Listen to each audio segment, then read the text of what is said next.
This is the Bizgnus Podcast, one-on-one conversations with experts in business and personal development.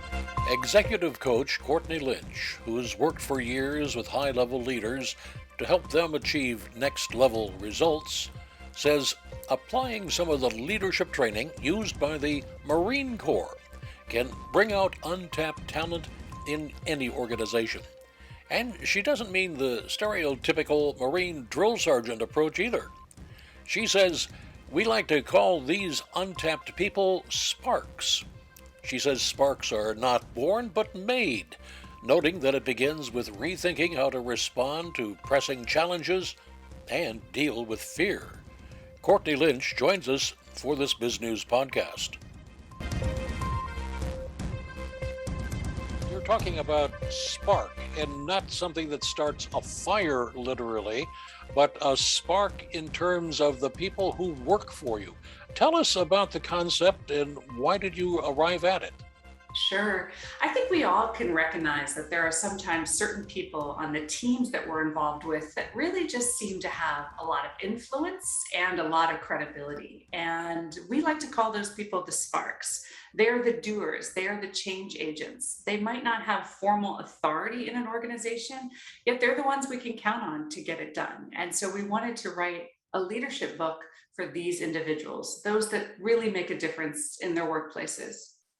Now, when it comes to leadership training, that pretty much is always in the hands of management. Junior managers moving on up, or they hope to. Are you talking about people who are not in, quote, management, end quote? Absolutely. We're very passionate believers at my company, LeadStar, about leaders at all levels, right? Tying leadership not to power, prestige, or a fancy job title. And those things aren't bad or wrong. Yet instead, we want everyone to realize they have the opportunity to influence and inspire. And this was taken directly from our time in the military, right? Hollywood makes us feel like military leaders, it's all about the brass and the rank. Yet actually the military does a fantastic job of giving everyone leadership development experiences right from the start, so that if they do rise in rank and they choose that path, they're well equipped and have been developed for years in the making. And I think the private sector can benefit from developing leaders at all levels, knowing that some will want to raise their hand and seek a promotion, and others will become those great subject matter experts that own their role without title or position. How do you avoid chaos if everybody's got a leadership role? Well, you have managers, right? So it's just trying to divest the title of manager and leader. We can have people who are leaders who aren't managers, meaning they take initiative, they focus on strong, credible performance, they're accountable when they make mistakes, they seek to add value through service to others, right? You don't need a title to do those things, and that actually smooths out chaos when individual contributors are focused on those leadership fundamentals. Certainly, you still need managers directing traffic, yet I'd rather lead a team of leaders than have a team that's waiting on me as a manager for every bit of direction. We have used two terms interchangeably, at least I have, and that is manager and leader. But there is a difference, isn't there? There is. I tend to think of you manage things, you lead people, right? And managers have really important roles to play, right? And they might manage budgets or data or equipment or process. Yet leading people is a totally different skill set. Both management and people leadership skills are very valuable. I think it just gets a little confusing when we blend them together. And I think we can all relate to having worked for a manager who hadn't had a chance to develop their leadership skills. And that's not usually the best situation. When you went into the Marines, and you said you never retire from that, as I understand it, what did you find that helped you develop this thought? You know, what I loved is that the Marine Corps gave you plenty of feedback and you had to grow your self-awareness very quickly. Yet what I learned is the more self-aware you are, kind of where your less than best behaviors lie, or actually the understanding where your talents are and being able to bring those to the forefront, the better off you're going to be on growing as a leader. None of us will ever be perfect leaders, right? We're humans, we're fallible creatures, we make mistakes. Yet by understanding how we can commit to betterment on a consistent basis, really opens a lot of doors and opportunities for us, no matter what we desire for the future. Tell us a little bit about your company.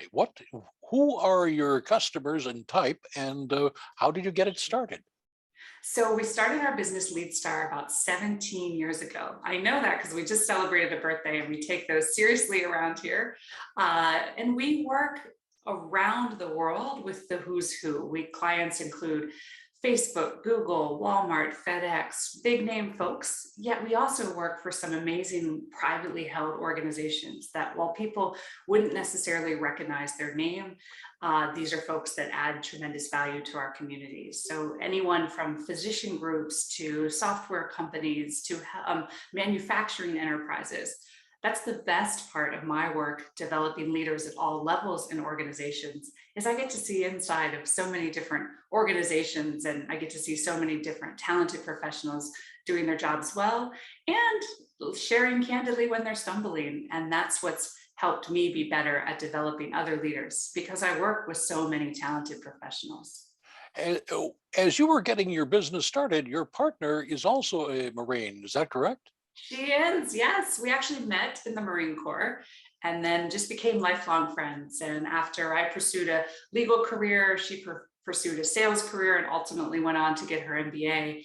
Yet together, we just had complementary skill sets and experiences and a lot of entrepreneurial drive. And so, yes, we started the business together and are still growing it and learning through it and encountering challenges together all these years later. Who had the bright idea for the business, you or your partner? Neither one of us actually. The first idea came from when we wrote our first book all those years ago. Our literary agent said, "Hey, this is a great book. It would be even better if you were out there in the private sector teaching this material. Have you all ever thought of starting a company?" And we knew we were both entrepreneurially oriented, yet we were writing books and trying to figure out what we wanted to do in business, and didn't realize we could actually bring the two together until we started to see others doing it, and got that suggestion from a trusted colleague. So, from suggestion to the end of that first year, tell us about that, because that is often the toughest for any would-be entrepreneur.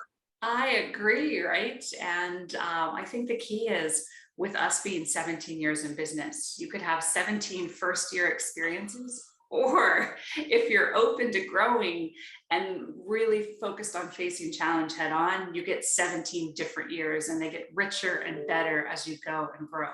Yet our first year was difficult, right? There were zero profits at LeadStar. It was all about getting ourselves out there and earning the trust of prospects so that we could come in and do valuable work for them. We just cycles and cycles and a lot of innovation. If one thing wasn't working, we would be trying two or three things simultaneously. And I would say that hustle still stays with us all these years later. And sometimes we remind ourselves to go back to that early stage mindset, because it was so valuable as a catalyst for growth. Now, before we leave your company's profile, tell us where we can get more information about it. Absolutely. You can always learn more about LeadStar at leadstar.us. So leadstar.us. And we chose that US Marines, a little bit of hats off to our great nation. Now, when you walk into a company as their hired consultant, and you see some problems, what are the typical problems that you have on your plate when you get there on day one? That's a great question, because there are similarities, right? People are people. And while we work in different industries, we have different demands, different goals and metrics and outcomes desired. There are just some universal people challenges. Some things we see can be unclear standards, right? People aren't sure what their lane is or what expectations are of them. Sometimes we see cultures where it's become acceptable to place blame, right? People look externally for why problems are caused. Sometimes they blame systems or a process or other people or policy, right? So we're looking at accountability and performance and standards and KPIs and metrics, and trying to discern in the culture where great things are happening and then where support's needed.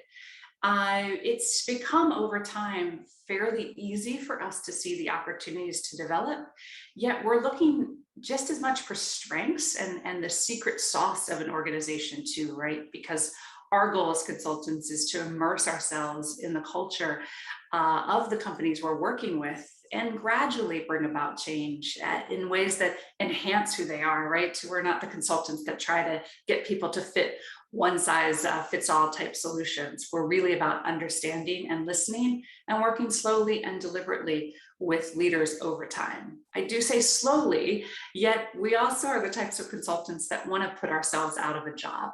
And so we'll have a specific tenure with a client, and then the whole goal is empowering the client to build within to be able to keep the consistency after we've gone.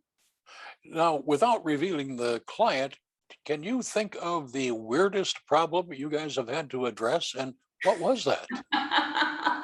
Oh my gosh, there's been so many through Well, the maybe I years. said the capital W weirdest.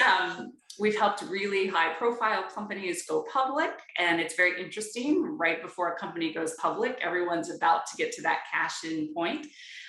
It can have a huge chill on the culture. I'm talking a year or months and months ahead of that actual IPO. So that's intriguing to see, where no one wants to rock the boat, yet the conflict and the rocking of the boat actually led to the great success of the organization. So it's kind of interesting to actually start to try to bring that healthy friction back to a culture or help people have those candid conversations. All kinds of family-owned businesses where you have a family member deeply entrenched who might not actually have the skill set and experience, yet the company's had early stage success. So you have to work cautiously and in a very respectful way to help people see limits so that you can get the right people on the bus for this company's next stage of growth. All kinds of different things. And I love it. While some themes are there, accountability, credibility, helping people instill a sense of service, the fact patterns do change and they can get somewhat outrageous at times.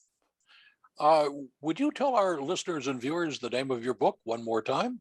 Sure. Our book is Spark: How to Lead Yourself and Others to Greater Success.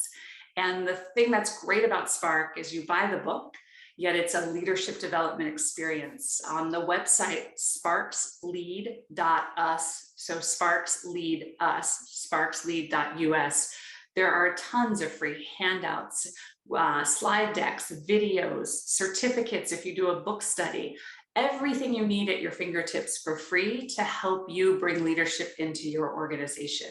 And so Spark has gone viral because of the digital resources. And I can say they're great resources because they've been made better by the tens and thousands of readers of the book who've given us feedback. So if you want a great crowdsourced, free leadership development experience for your team, start with Spark: How to Lead Yourself and Others to Greater Success. Sounds almost like an MBA in the waiting, so to speak. It is for leadership, right? I love it. What would you like to add, Courtney, we haven't had a chance to talk about? One thing I'd love to add is that leadership skills are that skill set that ties together the thousands of hours that professionals spend on their education, on their technical training.